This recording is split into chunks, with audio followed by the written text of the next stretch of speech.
Bonsoir, chemin de réussite durable, 5e partie. Bienvenue à notre formation de 14 heures, du lundi au vendredi. Aujourd'hui, nous allons découvrir le principe 4. C'est possible, croyez-y. C'est le titre du principe 4. C'est possible, croyez-y. Merci à toutes les personnes qui ont pu se connecter à l'heure. J'espère que vous avez fait les exercices. Nous avons vu au niveau du principe 1, assumer l'entière responsabilité de votre vie. Principe 2,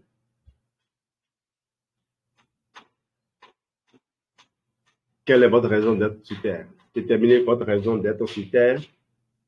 Principe 3, ça a été déterminer précisément ce que vous voulez dans la vie. Principe 4, c'est possible, croyez-y. Donc, dans le principe 3, nous avons fait l'exercice de la vision. Le principe 3 était un peu long. On a développé les généralités et on s'est arrêté à l'exercice de la vision que nous avons vu hier, ce qui a couvert toute la teneur du CRD 4. Aujourd'hui, nous faisons le CRD 5. C'est possible, croyez-y. Le principal obstacle qui empêche la majorité des gens de réussir est leur manque de confiance en eux. Arthur Williams. Napoléon Hill a dit un jour, tout ce que l'esprit peut concevoir et croire, il peut aussi le réaliser. En fait, l'esprit est un outil si puissant qu'il peut littéralement vous apporter sur un plateau d'argent tout ce que vous voulez. Mais vous devez d'abord croire que c'est possible. Vos résultats sont le reflet de vos attentes. Vos résultats sont le reflet de vos anticipations. Les scientifiques apprennent aujourd'hui que nous réagissons aux attentes formées dans le cerveau lui-même, aux anticipations fondées sur nos expériences antérieures. Alors, des médecins du Texas ont simulé une intervention chirurgicale sur des personnes qui ont déclaré 2 ans plus tard avoir obtenu les mêmes résultats que ceux chez qui l'opération des genoux s'est réellement déroulée. Donc, on a préparé les patients, ces 2 groupes de personnes, 3 groupes de personnes, des gens qui avaient les genoux enflés, et on a simulé pour un groupe l'opération. Pour le deuxième groupe, on a réalisé l'opération. Et pour le troisième groupe, on n'a rien fait du tout. Alors, des années plus tard, quand on a questionné, quand on a interrogé les 2 groupes, ceux pour qui on a ouvert le genou et on a fait semblant d'avoir introduit le bistouri pour faire l'opération, mais on n'a rien fait du tout, ceux-là ont déclaré qu'ils ont obtenu les mêmes résultats que ceux qu'on a réellement opérés. Vous connaissez aussi l'effet placebo. L'effet placebo est utilisé, c'est ça qui est à la base des études qu'on appelle études à double aveugle. Alors, on veut vérifier l'efficacité d'une certaine molécule. On présente une formulation. Ça peut être un comprimé, ça peut être une gélule. Et on a 2 groupes de produits. Le premier produit contient la molécule. Le deuxième produit ne contient rien du tout. C'est un placebo. Et ça a la même apparence que le produit qui contient la molécule. On prend, ça fait aveugle 1. Donc, quand vous regardez, vous ne pouvez pas savoir quelle est la molécule réelle ou non. Deuxième aveugle, les personnes qui veulent distribuer ces molécules ne savent pas quelles molécules elles sont en train de distribuer. Elles ne savent même pas a priori que les molécules sont différentes. On leur confie juste un groupe de gens à suivre. Ces personnes ont les mêmes caractéristiques. Donc, les deux groupes, un groupe va prendre une molécule, et l'autre groupe va prendre, un groupe va prendre la molécule, un autre groupe va prendre le placebo. Ceux qui ont remis ne savent pas. Et donc, à la fin, quand pour que le médicament, si c'est un médicament, reçoive l'autorisation de mise sur le marché, l'AMR, il faut que le placebo, ceux qui ont consommé le placebo, disent avoir obtenu une satisfaction qui est inférieure à la satisfaction obtenue par ceux qui ont consommé la molécule même. Régulièrement, les gens qui ont consommé le placebo obtiennent plus de satisfaction que ceux qui ont consommé le médicament. On parle donc d'effet placebo. C'est pas que le médicament n'est pas efficace. Le médicament est efficace, mais le placebo donne plus de résultats. C'est pourquoi on parle d'effet placebo. Et donc, avant qu'on donne l'AMR à une firme, il faut qu'elle ait démontré, sa molécule ait démontré une efficacité largement supérieure à celle du placebo. C'est ce genre d'études qu'on appelle les études à double aveugle. Donc, quand dans une communication, les gens parlent d'études, il faut d'abord aller savoir dans quelle revue ça a été publié, parce qu'il y a des revues qui sont connues pour être neutres. Il faut savoir comment l'étude a été menée et quelles sont les autres conclusions que les gens n'ont pas publiées. C'est cela qui fait que lorsque nous communiquons aujourd'hui sur les produits, nous disons aux gens, appliquez-vous à utiliser les produits et puis observez le résultat sur vous. Si vous voulez obtenir satisfaction, ce que d'autres appelleront guérison, pourquoi ne pas croire que le produit pour lequel vous avez fait des dépenses va vous donner satisfaction? Et effectivement, ça donne satisfaction. Que ce soit l'effet placebo, que ce soit l'efficacité du produit, quel est votre problème? Ne cherchez pas à avoir raison, cherchez juste à être satisfait. Donc, les attentes positives finissent par se concrétiser. Donc, le cerveau anticipe une amélioration et l'amélioration a lieu. Pourquoi le cerveau fonctionne-t-il ainsi? C'est parce que notre existence se déroule dans un univers de conditionnement.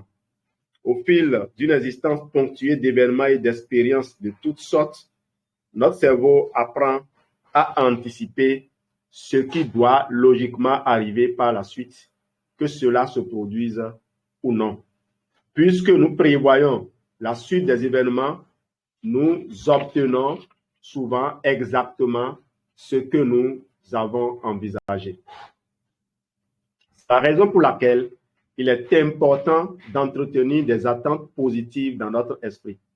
Lorsque vous remplacez vos anciennes satisfactions négatives par d'autres plus positives, lorsque vous commencez à croire que ce que vous voulez est possible, votre appareil cérébral se mettra au travail pour que cela arrive. Mieux encore, vous en arriverez à considérer la réalisation de vos attentes comme faisant partie de l'ordre normal des choses. Tu dois y croire. Vous pouvez devenir la personne que vous aimeriez être, à la condition d'y croire avec suffisamment de conviction et d'agir en accord avec votre idéal. Tout ce que l'esprit peut concevoir, tout ce en quoi il peut croire, il peut aussi le réaliser. Napoléon Hill.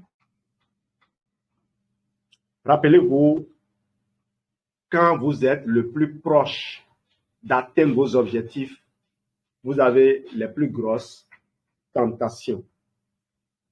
Il y a des choses que je m'apprends parce que je ne suis pas sûr que les gens comprendraient. Parce que je voudrais pas un seul instant que mes aînés croient que je leur manque de respect. Je vous dirai juste un brin ici. J'ai renoncé à passer le concours d'inspecteur de l'enseignement secondaire, inspecteur du second degré. J'en ai souvent parlé avec mes filleuls. Simplement parce que je me suis rendu compte que la vision que j'avais du rôle de l'inspecteur, ce n'est pas ce que j'observe. L'inspecteur, il finit il a créé un modèle parce qu'il soutient sur la base de ça. Il a créé un modèle, mais que personne ne veut le laisser mettre en œuvre. Imagine un instant que un ministre vient et il partage entièrement la vision de l'inspecteur. Dès que cela se met en œuvre, ça peut ne pas aller au bout avant que ce ministre passe. Et mieux, il se peut que les gens ne veuillent pas du tout de la tête de cet inspecteur-là, et rien que pour ça, on ne veut pas savoir si le modèle qu'il a contribué à créer est un modèle qui va impacter positivement l'avenir de nos générations en construction ou non. Donc, j'ai observé un certain nombre, j'ai un coach en enseignement, il y en a au moins 2, qui m'ont encadré pendant que je préparais le concours d'inspecteur. Et accidentellement, mon nom a été retiré de la liste. Ça fait plusieurs générations qui sont passées. Je me suis plus présenté. Mais d'avoir préparé ce concours m'a aidé à comprendre le but fondamental de l'éducation. Et il y a un livre que je peux vous recommander, Les 9 fondamentaux de l'éducation de Yannick Bonnet. Yannick Bonnet, c'est un monsieur, un scientifique de très haut niveau, qui a évolué en France. Je ne sais pas s'il vit encore. Il a fini de faire des enfants, il s'est marié, et puis après, je crois que la femme est décédée, et il est devenu prêtre. C'est de là que l'idée de devenir prêtre par la suite, même si moi, je n'ai pas envie de perdre ma femme, m'est venue. Et il n'y a pas longtemps, j'ai appris que dans certaines communautés, on est en train d'autoriser les hommes mariés à devenir prêtres. Ça, c'est juste une histoire pour vous montrer que parfois, au moment où vous avez votre vision, et rien ne démontre que c'est logique. Mais par la suite, aujourd'hui, je suis sûr à 100% que je peux me déplacer avec mon épouse, aller m'installer dans une communauté, dans cette communauté-là où on autorise les gens mariés à devenir prêtres. Et donc, voilà. Et puis, être prêtre, ce n'est pas forcément porter l'habit, c'est peut-être aussi jouer le rôle. Dès que vous êtes baptisé, vous êtes déjà prêtre. C'est ce qu'on fait dans certaines églises. Alors, tout ce que l'esprit peut concevoir, tout ce en quoi il peut croire, il peut aussi le réaliser. Croyez donc en vos rêves, ne les abandonnez pas, conservez-les. Donc, j'ai renoncé à passer le concours d'inspecteur pour ne pas être freiné. Et un jour, mon parrain de mariage me disait, mais c'est quand même, tu vas quand même bénéficier d'une formation. Et je lui ai dit, parrain, au fait, ils vont me bloquer pendant 2 ans. Ils vont me bloquer pendant 2 ans.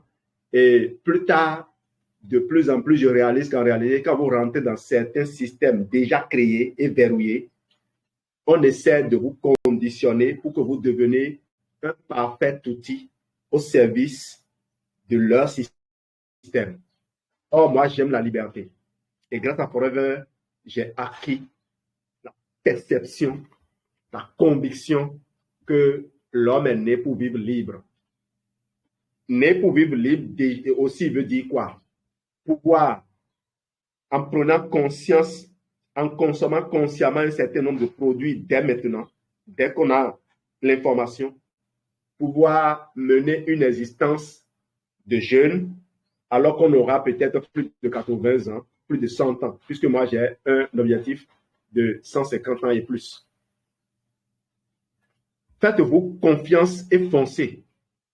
Tôt ou tard, ceux qui gagnent sont ceux qui s'en croient capables. Richard Bach, vous connaissez ce livre, Jonathan Livingston, le goéland. Vous le connaissez bien. J'ai le livre, j'ai le CD, la vidéo. Vous pouvez, oui, il y a des séquences que j'ai essayé de télécharger. Je n'ai pas pu avoir le document entier, mais c'est un film initiatique assez intéressant d'un haut niveau spirituel. Tim Ferriss, celui qui a écrit La semaine de 4 heures. Tim Ferriss avait confiance en lui. Il remporta le championnat national de kickboxing Sanshou 6 semaines seulement après avoir été initié à ce sport. 6 semaines seulement après avoir été initié à ce sport. Mais ne vous méprenez pas. Il n'y a pas de génération spontanée. Pour qu'il puisse le faire en 6 semaines, il a dû se préparer pendant des années à faire peut-être quelque chose d'autre. Comme vous, actuellement, vous êtes dans votre fonction, vous exercez avec maestria, vous êtes très apprécié dans votre fonction, mais jamais vous n'allez pouvoir faire exploser votre potentiel en demeurant là-bas. Vous allez voir ce qui s'est passé avec Tim Ferriss. Il était un judoka accompli et capitaine de son équipe à l'université de Princeton. Il avait toujours rêvé d'un championnat national. Il y travaillait, il y avait travaillé toute sa vie. Et il excellait dans son sport, le judoka, le judo. Le judo. Mais des blessures multiples subies au cours de plusieurs années consécutives l'avaient empêché de réaliser son rêve. Lorsqu'un de ses amis l'invita à venir le voir combattre au championnat national de kickboxing qui devait avoir lieu 6 semaines plus tard, il décida sans hésitation de prendre part à la compétition. On l'a invité juste à venir voir, mais il a décidé de prendre part à la compétition. Il s'informa auprès de la USA Boxing pour savoir où se trouvaient les meilleurs entraîneurs. Il s'est adressé à qui? À l'institution appropriée. Lorsque vous allez quitter ici, lorsque on va vous présenter notre opportunité pour la première fois, n'importe quelle opportunité, pour déterminer si, pour prendre les informations afin de vous convaincre, n'allez pas voir d'autres personnes que des gens qui sont dans le système et qui réussissent. Moi, je suis au Bénin, Florence est au Cameroun, Béatrice en Belgique, Madeleine en France, Papa Ouma en France, Mamie au Burkina, Talaré au Niger, et que sais-je encore. Des gens sont éparpillés. On se parle depuis, mais on ne s'est pas encore rencontré physiquement. Même s'il y a des moments donné, on s'est peut-être rencontré dans des événements sans nous connaître. Florence Ornuy et moi, et mon épouse, on s'est rencontrés à Wambaf en 2013. C'est en faisant formation que je me suis rendu compte que c'était... Je crois que le manager Safi, filleul de Florence, était aussi là. Il était nouvellement sorti manager Safi. On était là ensemble. Et jamais. On était tous là ensemble, à Wambaf ensemble. Alors, je raconte des histoires. Chaque jour, je filme. Je fais des vidéos, je publie sur Facebook. Il y a des années, si vous retournez, vous allez sur mon profil, descendez jusqu'au plus profond. Vous allez voir que quand je suis venu dans cette maison, j'ai sorti les premières images de ma maison, j'ai fait des vidéos et j'ai fait des promesses. Et ces promesses se sont tenues. Si mes filles ici à Comé sont restés connectés, c'est parce qu'ils ont vu ces promesses se concrétiser. En observant ce qui se passe dans le groupe de Florence Deschartres, c'est parce que la plupart des gens qui l'entourent l'ont vu concrétiser ses rêves. J'écoutais la dernière fois Joseph Yamo qui disait que quand elle a vu Mamie Flo changer de voiture, toutes les fois que Mamie Flo lui donnait rendez-vous, c'était à la réunion des managers, dans un coin vraiment huppé, et elle sortait à chaque fois pour régler son problème. Vous voyez, on a vu ces gens-là démarrer et on a vu ce qu'ils sont devenus. Notre business n'est pas comme les autres où on vous raconte des histoires. Ce n'est pas un business où on vient faire de l'agitation et on croit qu'on peut tromper les autres. Bon, tromper les autres si vous voulez, mais assurez-vous de ne pas vous tromper vous-même. Parce que le plus important, c'est de ne pas vous tromper vous-même. Si vous passez le temps à vous tromper, on dit motiver un fou, il devient un fou motivé. Vous motivez les autres. Ils arrivent à déterminer, à réaliser leurs rêves. Mais vous ne faites pas ce que vous devez faire. Vous êtes motivateur, vous êtes coach. C'est votre problème. C'est pourquoi ici, on a dit, on ne veut pas de titres. On a des gens, des coachs bien qualifiés qui nous encadrent. Et on n'est pas en compétition avec eux. On les laisse jouer leur rôle. Et il y en aura toujours pour nous encadrer. Mais nous, on veut être des éternels étudiants. Donc, je publie des choses tous les jours qui démontrent une certaine cohérence, une certaine progression. Pourquoi on est pressé? Moi, j'ai des enfants qui sont en bas âge. Geneviève a des enfants donc, qui sont en bas âge. Bientôt, ces enfants vont se voir être libres. Elle aura davantage de temps. Si on ne réalise pas de grands challenges aujourd'hui, demain on réalisera. Mais nous, on a refusé d'attendre pour réaliser les rêves plus tard. Parce que si on le fait ainsi, on ne pourra pas aider des gens qui sont aujourd'hui dans des situations compliquées à s'en sortir. On va croire qu'il faut forcément se débarrasser de certaines choses avant de pouvoir y arriver. Donc, il s'est intéressé à la USA Boxing pour savoir où se trouver les meilleurs entraîneurs. Il se rendit donc dans un quartier mal famé de Trenton, au New Jersey, pour apprendre à boxer auprès d'entraîneurs qui avaient déjà formé les médailles d'or olympiques. Remarquez que ces entraîneurs qui ont formé les médailles d'or olympiques sont dans des coins mal famés pour continuer à faire leur travail. Ils ne sont pas sur les châteaux. Les personnes les plus honorables ne sont pas forcément celles qui défilent tout le temps à la télé. Cela dit, n'allez pas choisir un travail de rat d'égout pour dire demain, je suis fier. Moi, je vais aller au sommet, je vais briller aussi.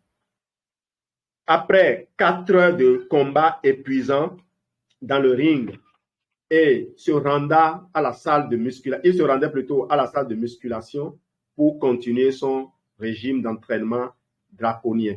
Alors, il a pris la décision, il a pris la résolution, et il fait ce qu'il faut en conséquence. 4 heures. Le kickboxing, c'est une boxe où on utilise tout. Le pied, la main, tout. Tous les coups sont permis. Je ne sais pas si je dis en disant que tous les coups sont permis. Il y a forcément des règles, mais quand je vois ce combat, je dis, mais c'est un combat de sauvage. Et ce monsieur, il était judoka. Il faisait le judo. Et le judo, eux autres, c'est rien que les pieds qu'ils utilisent. Judo, c'est pieds. Alors, pour compenser son manque d'expérience, ses entraîneurs l'encourageaient à exploiter ses forces plutôt que d'essayer de corriger toutes ses faiblesses. Concentrez-vous sur vos qualités. Ne perdez pas de temps sur vos défauts. C'est pour ça que je vais vous demander aujourd'hui, non, je ne vais pas le prononcer. Si je le prononce, vous allez peut-être mal comprendre ça. Éloignez-vous des personnes qui passent leur temps à attirer votre attention sur vos défauts. Aimez les personnes qui vous indiquent les procédés par lesquels vous allez améliorer vos performances. Tim ne voudrait pas seulement participer, il voulait gagner.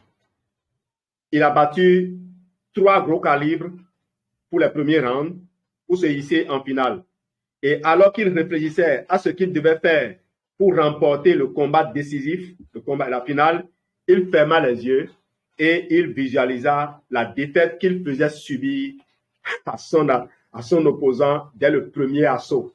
Il a déterminé que c'est dès le premier assaut qu'il va faire tomber, qu'il va battre son vis-à-vis.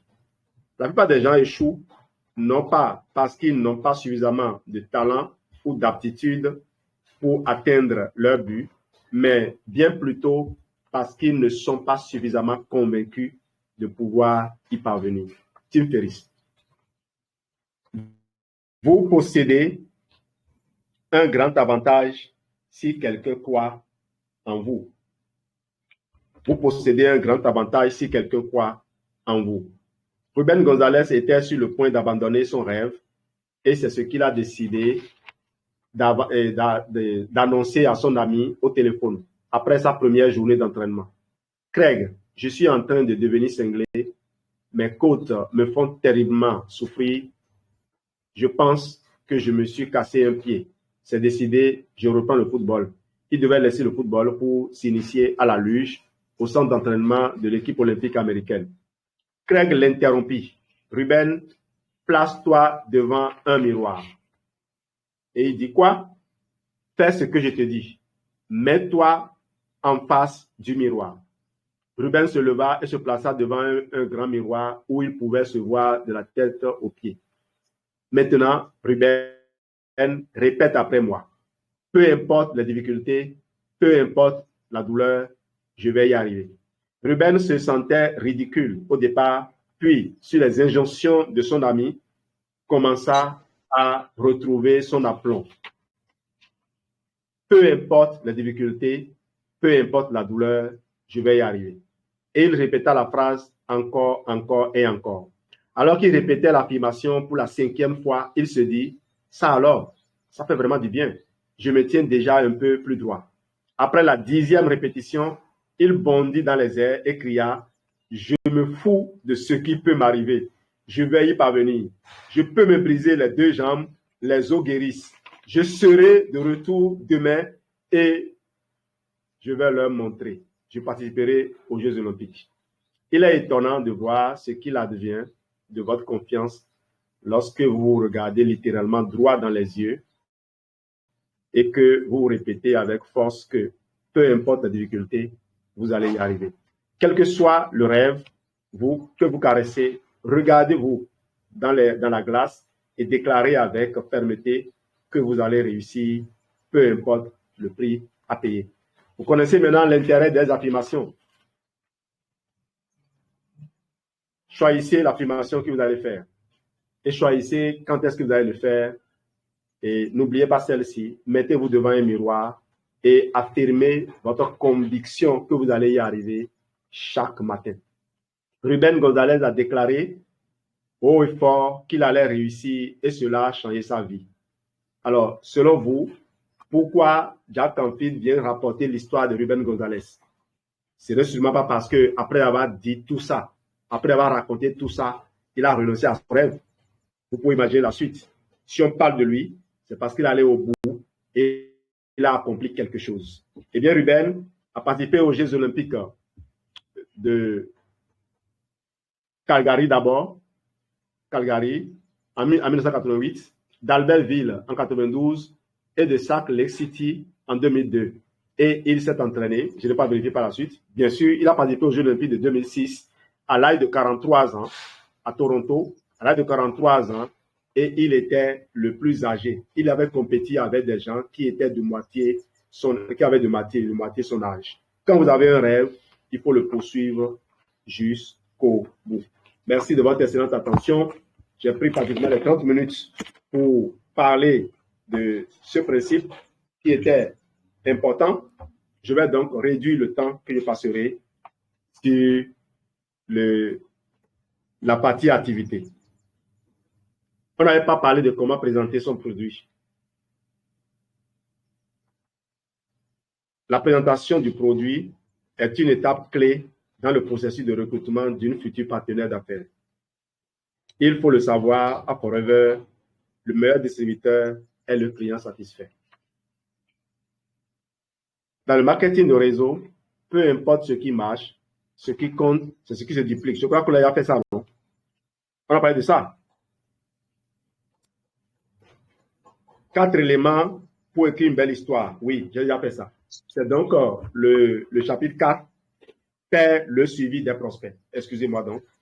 C'est le chapitre 4, faire le suivi des prospects. Dans le marketing de réseau, il est dit que la fortune est dans le suivi. Tu as sélectionné un candidat à qui tu veux offrir de vivre pleinement sa vie en bonne santé et s'il veut aller plus loin, faire l'expérience de la réussite au sens qu'il lui donne.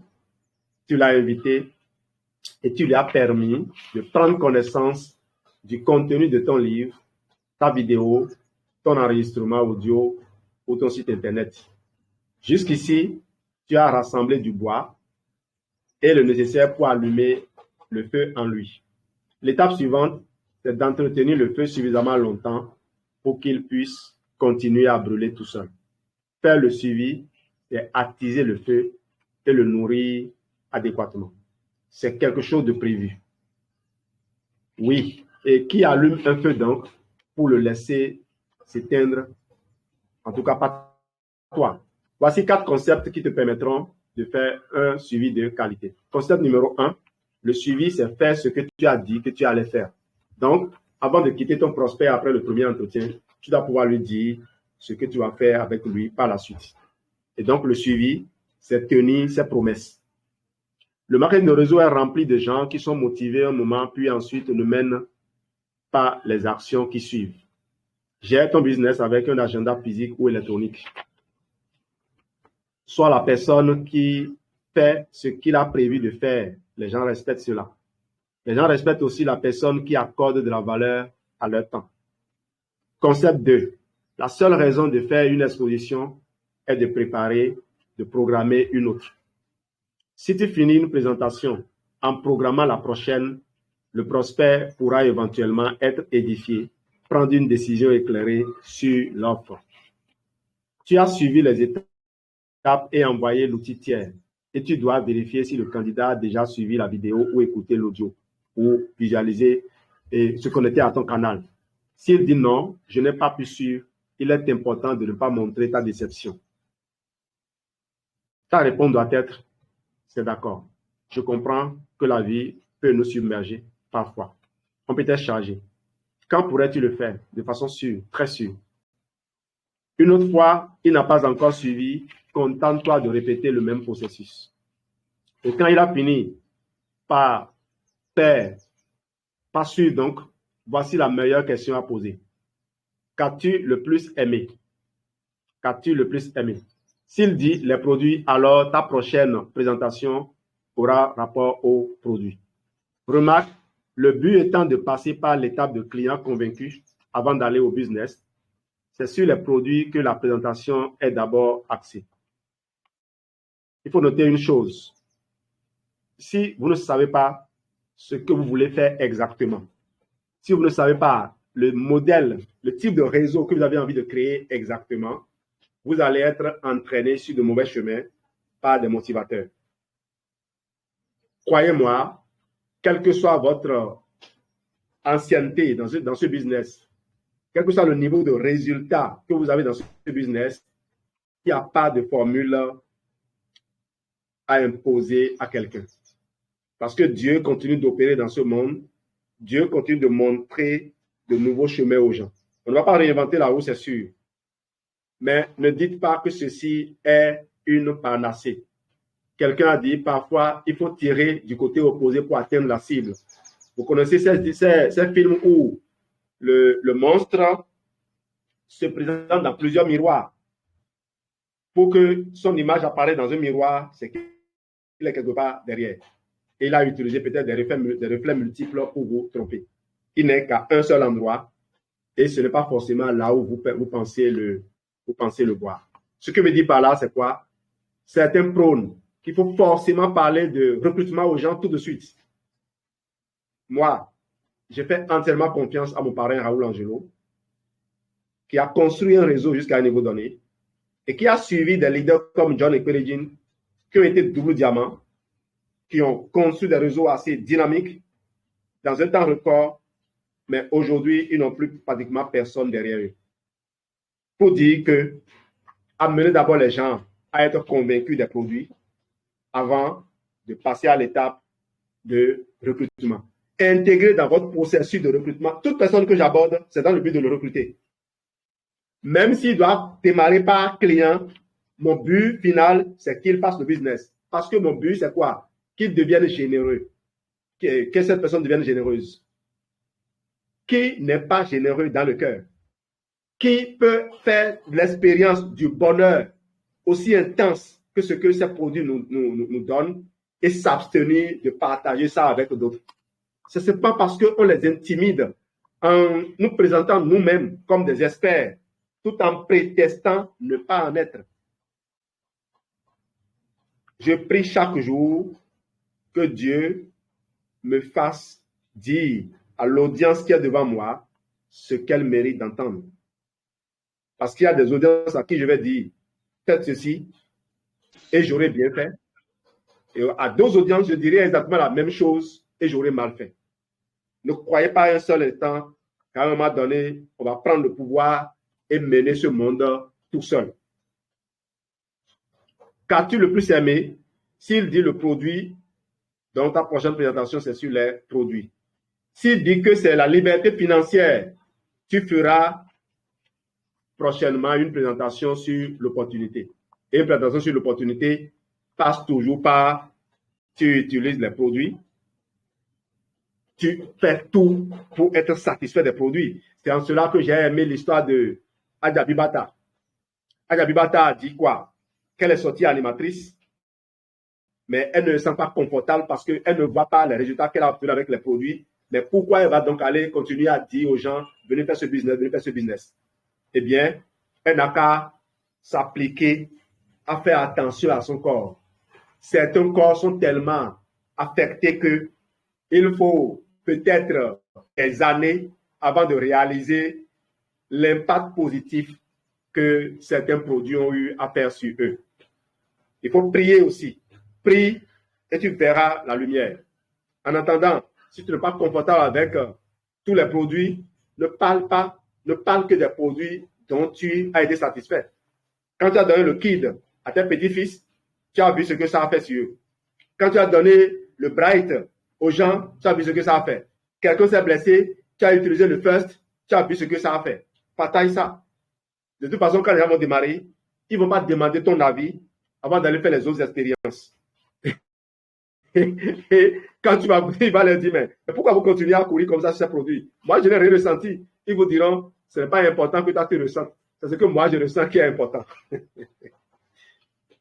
Donc, je construis mon business sur la base de la vérité, de la sincérité et du partage de l'amour.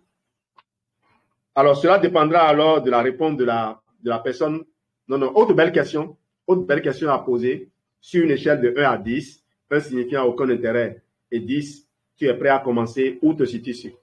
Où te situes-tu? J'y parviens. Et toi, ta réponse serait quoi? Quelle que soit la réponse que la personne donnera, c'est une bonne réponse. La personne dit 1. Ta question, c'est comment puis-je t'aider à améliorer ce score? Et en fonction de la réponse, tu vas continuer le processus. Je passe au concept suivant, qui est le concept 3. Cela prend en moyenne 4 à 6 présentations pour que la personne moyenne puisse s'engager. Ne croyez pas que si vous allez vers quelqu'un aujourd'hui, vous lui parlez, la personne démarre tout de suite, ça va être ainsi tout le temps. C'est peut-être parce que des tas de gens sont passés avant vous et vous êtes la personne qui est venue au bon moment. Ou bien, des gens bien honnêtes sont passés, mais ces gens ne lui ont pas inspiré confiance. Quelqu'un ne nous a pas inspiré confiance ne veut pas dire que la personne n'est pas honnête. Parce que on ne peut pas paraître sympathique à tout le monde. On ne peut pas être sympathique à tout le monde. Il y a des gens que vous allez détester sans savoir pourquoi. Cela dit, quand vous ne pensez pas détester quelqu'un, priez pour revenir, pour changer le cours de vos hormones. Ce n'est pas normal de détester. Je faisais de la méditation un jour et j'ai dit au maître qui m'accompagnait, au père spirituel qui m'accompagnait, j'ai dit, le diable, on doit écrire ça avec grand D. Et il m'a dit, le père Louis Honokodo, il m'a dit, si tu l'écrivais avec petit D, le dictionnaire allait souligner ça. Pourquoi je disais il faut l'écrire avec grand D? Je me disais, écrire ça avec petit D, c'est comme si on cherche à le diminuer. Et chercher à diminuer le diable, c'est un péché. Parce que il ne m'appartient pas à moi de chercher à l'évangile, je dois plutôt le plaindre. Et par amour, chercher et par quel moyen j'aide la personne qui l'habite à voir le beau et à venir vers le beau.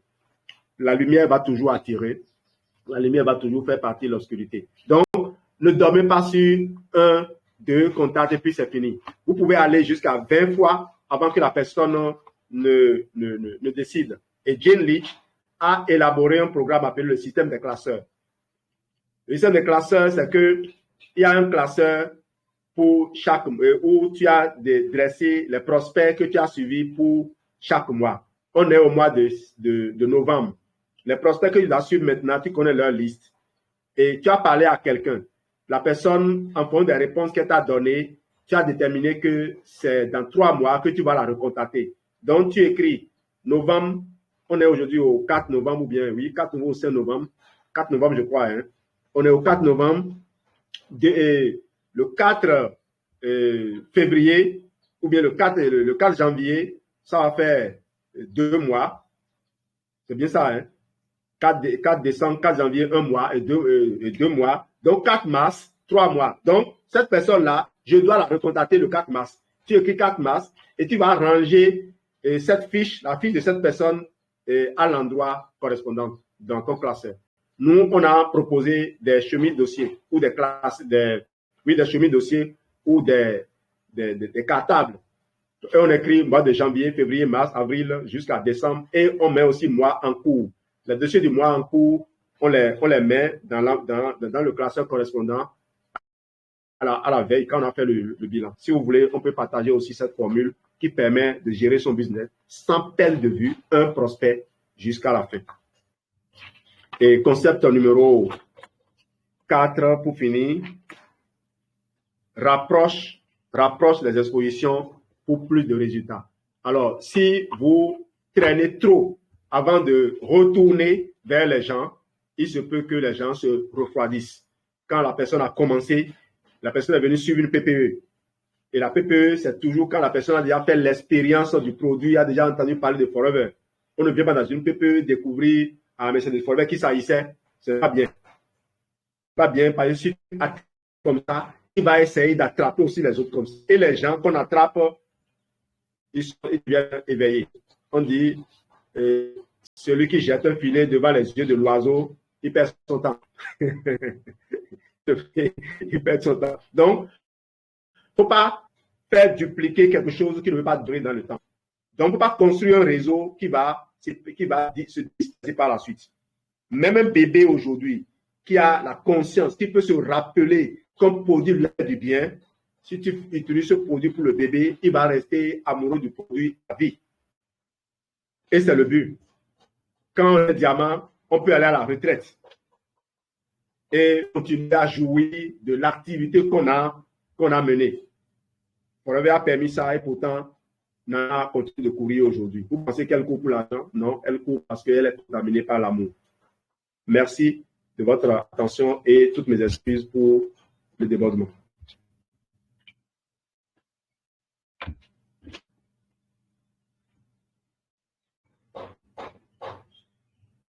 Merci, JL. Merci encore pour la nourriture de la pensée de ce jour. Merci pour tout. Là, on a encore retenu des choses et tu fais bien de nous rappeler la formule des classeurs. On avait pensé le faire, on avait acheté des classeurs, mais on n'est pas passé à l'action. Je crois qu'avec ce rappel d'aujourd'hui, pour ne justement pas perdre de vue un prospect, on doit pouvoir élaborer ces classeurs et puis procéder ainsi. Parce que j'ai beaucoup de personnes à qui je parle et après j'oublie, je commence encore à taper le front chaque fois. J'avais dit à qui que je devais l'appeler tel jour. Alors qu'avec le classeur, vraiment, on s'en sortirait plus facilement. Merci beaucoup par rapport à ce rappel. Et à tout à l'heure. Oui. Allô.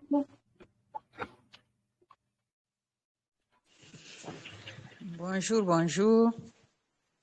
Bonjour, Talari. C'est possible, croyez-y. Et oui, quand on se met devant le miroir et on le répète, je confirme que ça marche. Ou quand on se le fait dire par quelqu'un à qui on croit, on finit par vraiment être convaincu et ça se réalise. J'en ai fait l'expérience, je voulais juste confirmer ça. Merci Jean-Louis pour tout ça. Donc, l'exercice du jour, vous vous mettez devant un miroir et vous affirmez, peu importe les difficultés, peu importe la douleur, je vais y arriver. Peu importe la difficulté, peu importe la douleur, je vais y arriver. Peu importe les difficultés, peu importe la douleur, je vais y arriver. Donc, voilà l'exercice qu'il faut faire pour rester connecté à son objectif. Merci. On va se dire au revoir parce que là, j'ai pris tout le temps. Il est 45.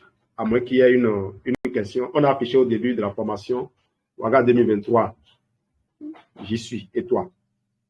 Alors, Ouaga 2023, c'est une occasion qui est donnée, un prétexte pour bien construire son réseau.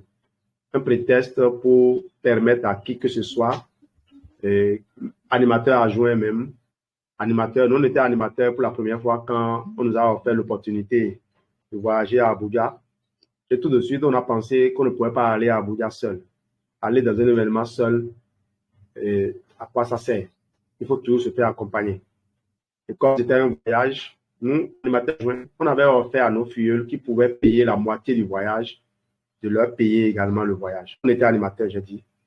On a offert donc à nos filles qui pouvaient payer la moitié du voyage, de leur compléter la seconde partie. Donc, ce que j'attends des organisateurs qui sont sur place, c'est juste qu'on ait une idée du coût global. Et quand on aura l'idée du coût global, on peut maintenant lancer les challenges. On est déjà vraiment en retard par rapport au challenge. on ne peut pas lancer non plus les challenges à l'aveuglette. Donc, si jusque-là, on ne se manifeste pas pour les inscriptions, c'est parce qu'on ne maîtrise pas les coûts. S'inscrire pour entrer dans les événements, s'inscrire pour Lumbila Beach, ça ne sert à rien si on ne sait pas ce que va nous coûter le séjour. Il faut qu'on ait une idée du séjour. Et c'est les gens qui sont au Burkina qui peuvent nous aider par rapport à ça. Quand on voulait aller en Afrique du Sud, à Cape Town, on a compté des gens là. On avait un étudiant sur place qui nous a aidé à trouver là où on allait loger. Parce qu'il faudrait vous faire voyager pour un certain nombre de jours, mais les communautés organisées profitent toujours pour étendre le séjour. Et ça, c'est les leaders qui s'en ont toujours occupés. Je crois qu'à Forever, on a cette expérience-là. Et je suis un peu gêné par la lenteur avec laquelle ces informations-là nous parviennent. Voilà, je voudrais que les uns et les autres se bousculent pour qu'on puisse avoir les informations assez justes. Il n'est pas question que quelqu'un ici rate Ouaga. Vous allez dire aussi que vous êtes à Forever. Si vous ratez cette occasion, même si ce n'était pas Ouaga, les vacances font partie de l'éducation des gens. Et puis, vous n'avez pas la chance de... Vous préférez par exemple d'aller en vacances. Les Florents sont allés en Turquie la dernière fois. Est-ce qu'ils peuvent inviter d'autres personnes à venir en Turquie au même moment pour qu'ils puissent se rencontrer? Cet événement permet que des tas de gens viennent au même moment. Donc, c'est une occasion extraordinaire d'aller partager des expériences. De nouvelles opportunités peuvent naître de ça.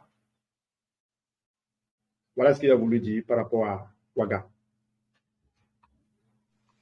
Je prends acte. Je suis membre du comité et je vais remonter une fois de plus ces préoccupations à la cellule d'organisation. Merci Jean-Louis. À très bientôt pour toutes ces informations. Merci. Donc, bye bye. Bye. Bye, bye, bye, bye, bye. Merci. Bye. Merci beaucoup. Au revoir, au revoir, au revoir.